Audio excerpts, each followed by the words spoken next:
Dikutip dari jurnal Microscopic Research and Technique oleh Aslam dan kawan-kawan tahun 2019. Secara komersial, batang Caralluma edulis umumnya dipalsukan dengan spesies lain karena morfologinya yang serupa. Karakterisasi farmakognostik dilakukan dengan analisis fisikokimia kadar air, indeks swelling, nilai pH, nilai abu, dan nilai ekstraktif dan analisis fluoresensi. Ada banyak sekali hal yang menjadi penyebab kontroversi kualitas obat-obatan herbal karena spesies atau varietas itu mirip.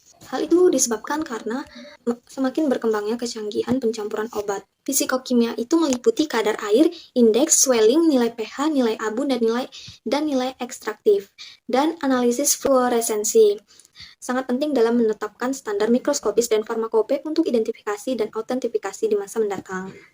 Edulis adalah spesies terkenal dari genus Caralluma dari Apocynaceae. Umumnya dikenal sebagai cungah. C. edulis adalah anggota genus Caralluma yang sangat potensial dengan sejarah tradisional, fitokimia, dan fitofarmakologi yang kuat, dan perlu eksplorasi lebih lanjut untuk senyawa timbal yang digunakan secara klinis. Caralluma ini sebagian besar adalah ramuan abadi yang segar. Beberapa di antaranya adalah spesies yang dapat dimakan. Tanaman ini memiliki latar belakang terapeutik yang luar biasa dalam sistem pengobatan tradisional. Telah direkomendasikan untuk pengobatan sejumlah gangguan medis seperti penyakit Alzheimer, penyakit rematik, masalah lambung, dan kusta. Secara tradisional, batang dari Carallum ini digunakan sebagai obat dengan cara direbus dalam air dan ekstrak ini kemudian digunakan untuk menyembuhkan penyakit diabetes.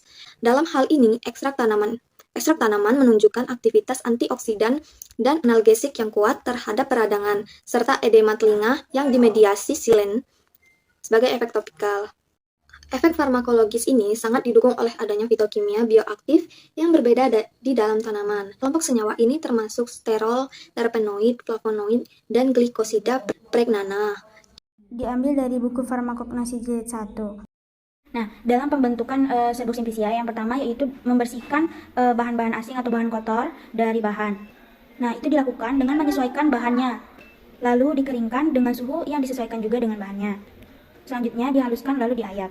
Nah, yang kedua untuk bahan-bahan yang memiliki zat atau memiliki kandungan yang tidak tahan akan panas, yaitu kita dapat mengeringkannya dengan suhu yang paling rendah. Nah, yang ketiga, jika dalam pembuatan serbuk itu memiliki persyaratan potensi dan kadar zat tertentu, kita dapat menambahkan serbuk yang sejenis yang memiliki kadar lebih tinggi ataupun lebih rendah, sehingga mencapai ketentuan. Ukuran partikel serbuk. Nah, ukuran partikel serbuk itu terbagi menjadi 4, yaitu serbuk kasar, serbuk cukup kasar, serbuk halus, dan sangat halus. Serbuk kasar berarti dapat melewati ayakan nomor 20. Nah, untuk cukup kasar itu dapat melewati ayakan nomor 40, dan halus dapat melewati ayakan 80, dan sangat halus dapat melewati ayakan 120. Nah, ini tidak ada batas yang lebih halus lagi. Berikutnya yaitu standarisasi simplicia berdasarkan Media Medica Indonesia atau MMI. Menurut MMI, parameter bahan baku itu terbagi menjadi 2, yaitu secara spesifik dan non-spesifik. Nah, parameter spesifik itu dapat berupa organoleptik, makroskopik, dan juga mikroskopiknya. Untuk parameter non-spesifik itu seperti kadar abu total, kadar air, kadar abu larut asam, kadar.